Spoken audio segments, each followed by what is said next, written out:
میرے معزز مسلمان بزرگوں، عزیز بھائیوں، بڑی سعادت، بڑی خوش نصیبی، اننی من المسلمین کہ ہم مسلمان ہیں۔ یہ اہل ایمان کے لیے بڑا اعزاز، بڑی خوش نصیبی، بڑی سعادت مندی کہ اللہ نے اسے اسلام کی دولت دی اور دل پہ اس پہ فخر ہو، زبان پر اس نعمت پہ شکر ہو۔ اننی من المسلمین، میں مسلمان ہوں، مجھے اس دولت پر فخر ہے، اس انعام پر میں اللہ کا شکر گزار ہوں۔ میری زندگی کی سب سے بڑی خوش نصیبی ہے کہ اللہ نے مجھے دولت اسلام عطا فرمائی، جو یہ دستور ہے انسانیت کی فلاح کا، نجی، قومی، دنیاوی، اخروی سعادتوں کا دستور یہ اسلام کی زندگی ہے، ہماری خوش نصیبی ہے۔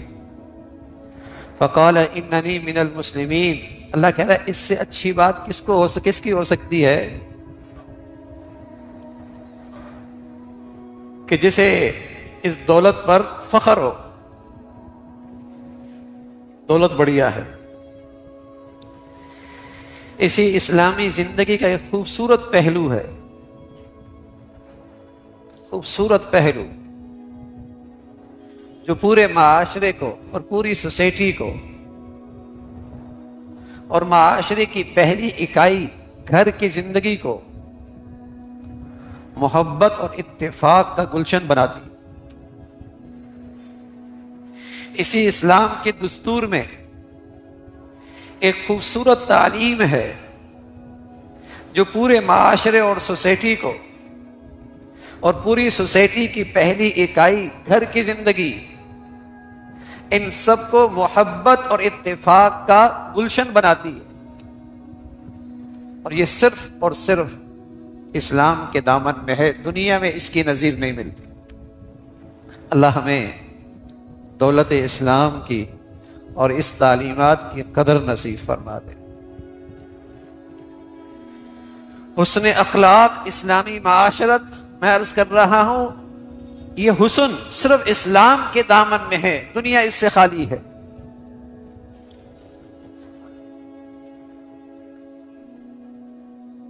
دنیا اس سے محروم ہے۔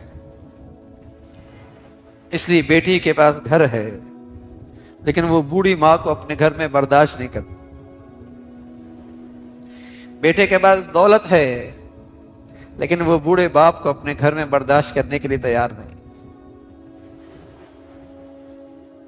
لیکن اسلام کے دامن میں ایسی خوبصورت زندگی ہے، گھر، معاشرہ جنت کا سا نمونہ بن سکتا ہے۔ جنت میں نفرت نہیں ہوگی، دلوں میں بغض اور کینہ نہیں ہوگا، اور جنت میں بے سکونی اور کسی انسان سے پریشانی نہیں ہوگی۔ اسلام کی تعلیمات پر عمل کرنے سے دنیا میں یہ دولت حاصل کی جا سکتی۔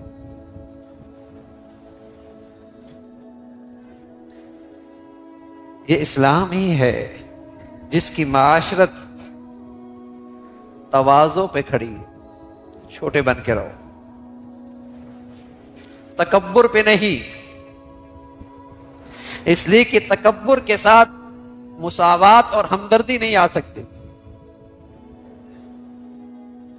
تکبر کے ساتھ مساوات اور ہمدردی نہیں آ سکتی۔ اسلام میں عاجزی ہے، سبحان اللہ، جس عاجزی اور تواضع سے اس کی طرف دل محبت سے کھنچتے ہیں۔ یہ اسلامی کی معاشرت ہے، اس کا خوبصورت خلق ہے کسی کے ساتھ زیادتی نہ کرنا، چاہے دشمن ہی کیوں نہ ہو، چاہے تمہارا دشمن ہی کیوں نہ ہو۔ عدل کی تو اجازت ہے، زیادتی اور ناانصافی کی اجازت دشمن سے بھی نہیں۔ چاہے کہ مسلمانوں کے ساتھ، چاہے کہ اپنوں کے ساتھ، چاہے کہ اپنے خونی رشتوں کے ساتھ، چاہے کہ اپنی گھریلو زندگی میں، چاہے کہ مسلمان معاشرے میں،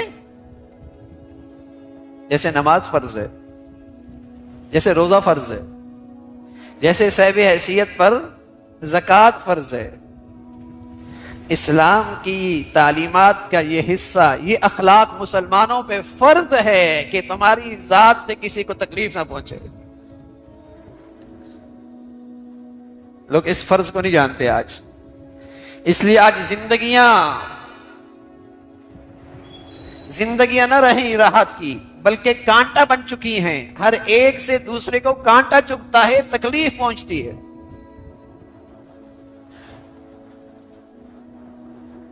ہر دوسرے کے لیے زندگی کا بوجھ بنا ہوا ہے۔ نماز کا فریضہ سمجھتا ہے، حج کا فریضہ سمجھتا ہے، زکوٰۃ کا فریضہ سمجھتا ہے، زکوٰۃ کا فریضہ سمجھتا ہے، اخلاق کا فریضہ نہیں سمجھتا کہ ایک درجے کا اخلاق فرض ہے کہ انصاف، تمہاری ذات سے کسی کو تکلیف نہ پہنچے، عدل۔ رسول اللہ صلی اللہ علیہ وسلم کی خدمت میں ایک شخص آیا، کہنے لگا یا رسول اللہ احب ان اکون اعدل الناس، میں چاہتا ہوں میں انصاف کی زندگی گزاروں۔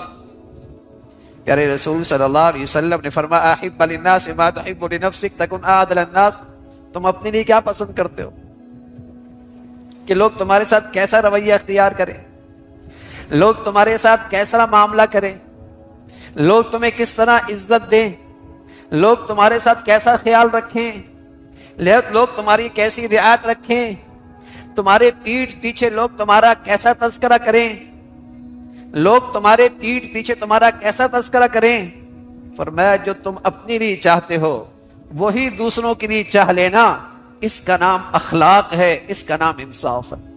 ڈھونڈنے سے نہیں ملے گا، نہ حاجیوں میں ملے گا نہ نمازیوں میں ملے گا۔ تبھی تو بھائی کہیں محبت اور اتفاق نہ رہا، ظلم ہے، مختلف پیمانے ہیں، اپنے لیے کچھ اور دوسروں کے لیے کچھ اور اسے میں گناہ بھی نہیں سمجھتا، اس پہ توبہ بھی نہیں کرتا، اسے مجھے شرمندگی بھی نہیں ہوتی، اس بد اخلاقی پر مجھے شرمندگی بھی نہیں ہوتی۔ اسلام میں خوبصورت اخلاق ہیں، عظیم الشان حسن معاشرت ہے، جس سے پورا دل، پورا معاشرہ محبتوں سے جڑ جاتا ہے۔ میں عرض کر رہا ہوں معاشرے کی پہلی اکائی گھر، سب سے محبت بھرے رشتے کون سے ہیں؟ میاں بیوی کا، بیٹی اور ماں کا، بیوی اور شوہر کا، یہ سب سے محبت بھرا رشتے، میاں بیوی کا، بیٹی اور ماں کا، بیٹے اور باپ کا، سب سے محبت بھرا رشتے۔ لیکن میرے عزیزو، جب یہاں بھی حرص و ہوس آتی ہے اور جہاں یہاں بھی تکبر آتا ہے، پھر یہاں محبتوں کے پھول نہیں کھلتے، نفرتوں کے کانٹے اگتے ہیں۔ پھر یہاں محبتوں کے پھول مرجھا جایا کرتے ہیں، یہاں پھر نفرتوں کے کانٹے تازے ہو جایا کرتے ہیں۔ اننی من المسلمین، ہم تو خوش نصیب تھے کہ ہم مسلمان ہیں، اور مسلمانوں کے پاس خوبصورت معاشرت ہوتی ہے، خوبصورت خلق ہوتے ہیں۔ رسول اللہ صلی اللہ علیہ وسلم فرمایا کرتے تھے حسن اخلاق، حسن اخلاق جس کی زندگی میں ہے، کوئی شخص رات بھر تہجد پڑھے، زندگی بھر ایسا کرے، کون کر سکتا ہے بھائی؟ اگر میں بھی ایک ہفتے رات بھر تہجد پڑھوں، لوگ کہیں گے بڑا بزرگ ہو گیا، بڑا نیک آدمی ہے، رات بھر جاگتا ہے، اللہ کی عبادت کرتا ہے۔ لوگ اسے بزرگی سمجھتے ہیں، عبادت سمجھتے ہیں، لوگوں کے ذہنوں میں اسی کا نام بزرگی ہے۔ فرمایا کوئی شخص رات بھر عبادت کرے اور زندگی بھر ایسا کرے، اور زندگی بھر نفلی روزے رکھے، کون کر سکتا؟ فرمایا جو مقام اسے ملے گا اچھے اخلاق والا بھی وہی کھڑا ہوگا۔ پیارے رسول صلی اللہ علیہ وسلم فرمانے لگے اچھے اخلاق والا بھی وہی کھڑا ہوگا۔ اثقل شیء فی المیزان الخلق الحسن، میزان کے ترازو میں جو عمل سب سے بھاری ہے وہ اچھے اخلاق، اس لیے کہ اس سے دل جڑتے ہیں، محبتیں پھیلتی ہیں، اس سے نفرتوں کے کانٹے ختم ہوتے ہیں۔ حسن اخلاق اسلامی معاشرت اس کی بنیاد ہے۔ پیارے رسول صلی اللہ علیہ وسلم فرمایا کرتے تھے من سلم المسلمون من المسلم بھائی مسلمان ہے کون؟ کوئی تعارف؟ اور پیارے نبی صلی اللہ علیہ وسلم سے بہتر تعارف کون پیش کر سکتا ہے؟ آپ علیہ الصلوۃ والسلام ایک مسلمان کا تعارف پیش کر رہے۔ المسلم کون ہے مسلمان؟ من سلم المسلمون من لسانه ويده، سبحان اللہ، جس کے ہاتھ اور زبان سے کسی کو تکلیف نہ ہو، نہ اس کے معاملات میں، نہ اس کی بازار اور تجارت کی زندگی میں، نہ اسے خاندان کے معاملات میں، نہ اس کی نجی اور گھریلو زندگی میں، نہ اس کے ساتھ اٹھنے بیٹھنے والوں میں اس سے کسی کو تکلیف نہ پہنچے۔ ہمارے نبی فرمایا کرتے تھے کوئی آدمی جماعت چھوڑے، مسجد نہ آئے، گھر میں نماز پڑھے تو اللہ کے نبی فرمایا مجھے اس پہ اتنا غصہ ہے کہ جی چاہتا ہے نوجوانوں سے کہوں لکڑیاں اکٹھی کریں اور پھر اس گھر کو آگ لگا دیں کہ اللہ کے گھر میں نماز نہیں پڑھتے، اللہ کے گھر میں جماعت میں شریک نہیں ہوتے۔ ایک طرف تو آپ نے جماعت کی اتنی اہمیت، مسجد کی اتنی عظمت بتائی، لیکن دوسری طرف آپ علیہ الصلوۃ والسلام فرما رہے جس کے جسم میں کوئی ایسی بیماری ہو جس سے لوگوں کو تکلیف ہوتی ہو، اس کے لیے حکم ہے مسجد میں نہ آئے، گھر میں رہے۔ حجر اسود کو بوسہ دینا ایسا ہے جیسے اللہ سے مصافحہ کرنا ہے، اتنی فضیلت۔ لیکن فرمایا اگر حجر اسود تک پہنچنے میں کسی کو تکلیف ہو رہی ہے تو یہ ثواب تو کجا وبال کا ڈر ہے، یہ ثواب تو کجا وبال کا ڈر ہے۔ اب اس کے لیے نیکی یہی ہے کہ دور سے استلام کر، تکلیف نہیں کسی کو۔ بھائی تم نفلی عمل کرنے جا رہے ہو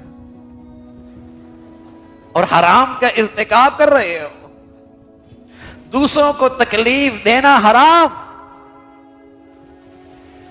تو میرے عزیزو، آج مسلمانوں کے شعور میں بھی اسلام محدود ہوتے ہوتے نماز روزے تک رہ گیا۔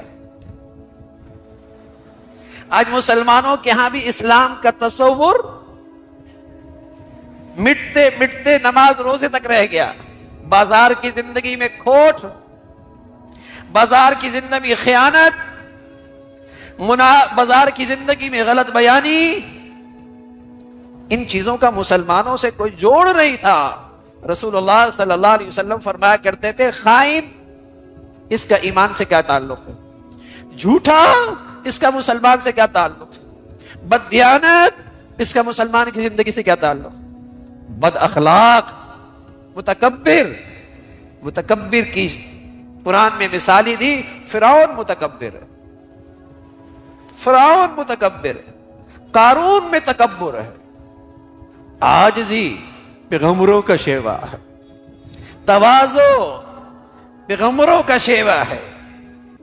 جب قبرستان میں ہم جاتے ہیں تو میت پہ مٹی ڈالتے اور مٹی ڈالتے ہوئے ایک آیت پڑھتے ہیں منہا خلقناکم، مٹھی اٹھائی قبر میں مٹی ڈالی، پھر دوسری آیت جملہ پڑھتے ہیں وفیہا نعیدکم، ہم اسی سے پیدا ہوئے اور اسی کے اندر لوٹ کے جا رہے ہیں، دوسری مٹی ڈالتے، پھر تیسری مرتبہ مٹی اٹھاتے وَمِنْهَا نُخْرِجُكُمْ تَارَةً أُخْرَى، ہم دوبارہ یہاں سے اٹھائے جائیں گے۔ یہ تین جملے پڑھتے ہیں اور 3 مرتبہ مٹی ڈالنا سنت ہے۔ تو اس میں منہا خلقناکم، ہم مٹی سے پیدا ہوئے، اور آپ جانتے ہیں مٹی جب تک نیچے رہتی ہے، اپنی جگہ پہ رہتی ہے، لوگ اس سے بہت سے کام نکالتے ہیں، بہت سے کام نکالتے ہیں، لیکن جب یہی مٹی گرد بن جاتی ہے اور اپنی جگہ چھوڑ دیتی ہے، لوگ جھاڑ دیتے ہیں۔ مٹی سے بنا انسان جب تک اپنی اوقات میں رہے گا، عاجزی اور مٹی والا رہے گا، لوگوں کے دلوں میں بیٹھے گا، لوگوں کے دلوں میں بیٹھے گا۔ اور جب اس میں تکبر کی بد اخلاقی آ گئی، اپنی جگہ چھوڑ دی، لوگ جھاڑ دیں گے، لوگوں کے دلوں سے اتر جائے گا، لوگوں کے دلوں سے اتر جائے گا، لوگ اس سے پناہ چاہیں گے، پناہ پناہ۔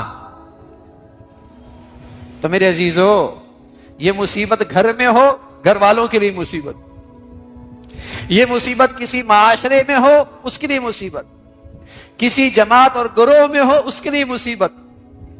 اور متواضع حسن اخلاق، اسے سب اپنے لیے رحمت سمجھتے، اس لیے کہ اس سے سب کو سکون ملتا۔ تو میرے عزیزو، ہم خوش نصیب تھے، ہیں کہ ہم مسلمان ہیں، لیکن اللہ کرے ہمیں اسلام کی تعلیمات کی قدر ہو۔ دولت بڑی ہے، یہ وہ دستور زندگی ہے جس میں نہ صرف آخرت کی فلاح، نہ صرف آخرت کی نجات، بلکہ یہ دنیاوی زندگی، قومی زندگی، نجی زندگی، یہ اس کو بھی بہت خوبصورت بناتا ہے، خوبصورت بناتا ہے۔ لیکن آج یہ تعلیمات احادیث کے اوراق میں رہ گئے، قرآن کے اوراق میں رہ گئے، لیکن میری زندگیوں میں آج یہ خلق نظر نہیں آتا، خلق نظر نہیں آتا۔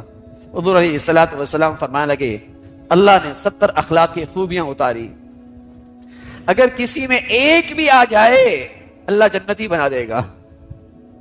حضرت ابو بکر رضی اللہ تعالیٰ نے جملہ سنا، کہنے لگا یا رسول اللہ، میری زندگی کا سفر، حضر، گرمی سردی، آزمائش اور راحت کا دور، رات دن آپ کے ساتھ گزرا، ان 70 میں کوئی میرے اندر بھی ہے؟ آپ نے فرمایا صدیق تیرے اندر تو 70 کی 70 ہے۔ اور آپ علیہ الصلوۃ والسلام فرمایا کرتے تھے، لو وزن ایمان ابی بکر ما سائر امہ لرجح ایمان ابی بکر، ایک طرف ساری امت کا ایمان رکھ دو، ایک طرف اکیلے صدیق کا ایمان رکھ دو، صدیق کا ایمان سب پہ بھاری ہو جائے، سب پہ بھاری ہو جائے گا۔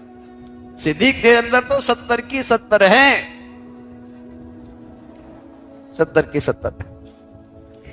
ساری اخلاقی خوبی اور حسن معاشرت کی جان تین چیزیں، سل من قطعک، جو توڑے تو مجھ سے بھی جوڑو،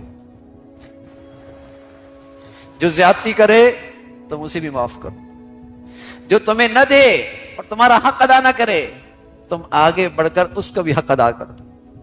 مل جائیں گے نمازی، مل جائیں گے حاجی، مل جائیں گے روزے دار، مل جائیں گے صدقہ خیرات کرنے والے، لیکن یہ اخلاق کی خوبیاں اخلاق والی نبی کی امت سے گم ہوتی چلی جا رہی۔ جو توڑے تم جوڑو۔ اب تو بات کا جواب گالی سے ہے، بات کا پتھر کا جواب اینٹ سے ہے۔ نظام الدین اولیاء رحمۃ اللہ علیہ کی خدمت میں ایک شخص آیا، کہ حضرت یہ میرا بھائی ہمیشہ میرے راستے میں کانٹے ڈالتا ہے، میں نے بھی طے کر لیا میں بھی اس کے راستے میں کانٹے ڈالوں گا۔ حضرت فرمانے لگے، بیٹے تو نے کانٹے ڈالے، اس نے کانٹے ڈالے، دنیا کانٹوں سے بھر جائے گی، کوئی کانٹے اٹھانے والا بھی تو ہو۔ تم ہی آگے بڑھ کے آجزی دکھا دو، معافی مانگ لو، درگزر کر لو۔ اللہ تعالیٰ بھائی ہمیں دولت اسلام اور اس کی پیاری تعلیمات اور اعلیٰ اخلاق کا حصہ نصیب فرمائے اور اس کی قدر عطا فرمائے۔ وآخر دعوانا الحمدللہ رب العالمین۔ اے دل کے زخمیوں، اے راتوں کے تنہا مسافروں، سنو اللہ کی محبت کا مزہ کوئی زبان بیان نہیں کر سکتی۔ یہ وہ لذیذ شربت ہے جو جتنا پیو پیاس اتنی ہی بڑھتی چلی جاتی ہے۔ یہ وہ آگ ہے جو جسم کو جلا کر خاک کر دیتی ہے۔ مگر روح کو زندہ جاوید کر دیتی ہے۔ دنیا کے سارے مزے ایک دن ختم ہو جاتے ہیں، لیکن اللہ کا عشق ہر پل نیا جنم لیتا ہے، ہر سانس کے ساتھ گہرا ہوتا ہے، ہر دل کی دھڑکن کے ساتھ بلند ہوتا چلا جاتا ہے۔ میں نے دیکھا ہے ان عاشقوں کو جو راتوں کو جاگتے ہیں، آنکھیں بند ہوتی ہیں مگر دل جاگتا رہتا ہے۔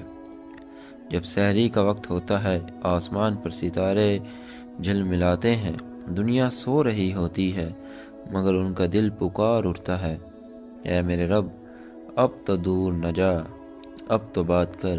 پھر جب وہ سجدے میں گرتے ہیں، سرے سجدہ میں رکھتے ہی آنسوؤں کا سیلاب امڑ آتا ہے، سینہ پھٹ جاتا ہے، ہچکیاں بند ہو جاتی ہیں،